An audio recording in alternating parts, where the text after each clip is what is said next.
from the Cable Foreign Policy, Josh Rogin. If you could also raise your hand. There you go.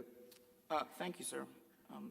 The Pentagon is soon to release a new cyber policy that for the first time allows some form of cyber attacks to be considered acts of war. Now, for years, it's been well reported that a great number of cyber attacks, especially on U.S. defense systems and U.S. defense contractors, emanate from computers in China. And there is at least, let's say, a strong suspicion that many of these attacks are perpetrated with either the explicit or implicit permission of the Chinese government. Could you please explain to us how the U.S. plans to implement this new policy? What kinds of international engagement do you seek with China and other international actors to work on this issue? And how seriously do you currently gauge the cybersecurity threat emanating from China, especially in light of this new policy? Thank you. Well, we take the cyber threat very seriously, and we see it from a variety of sources, not just one or another country. And the truth of the matter is, I think all countries should see the cyber threat as a potential problem for them. One of the things that I have been trying to get going over the last 4.5 years is to examine this world of cyber in the context of defense responsibilities and what in fact does constitute an offensive act by a government. What would constitute an act of war in the cyber world that would require some kind of a response, either in kind or kinetically?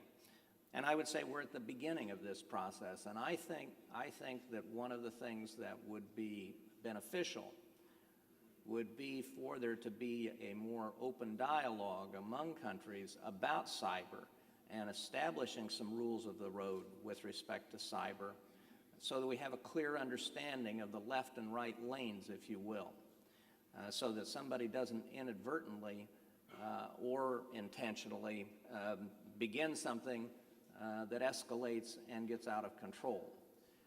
One of the problems with a lot of these cyber attacks is that attributability is a challenge sometimes, and it is hard to know, or often takes a lot of time to figure out where a particular attack came from.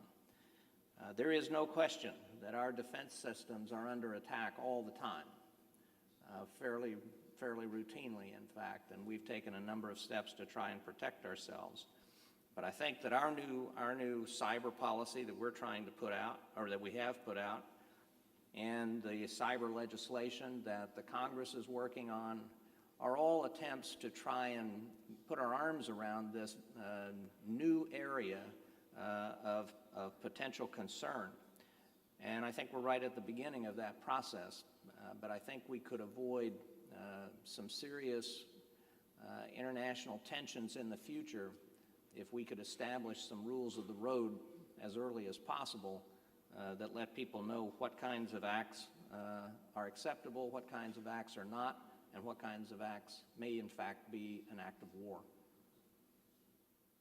And I might mention that the latest Institute journal Survival has an article in this issue suggesting indeed 10 rules of the road for cybersecurity.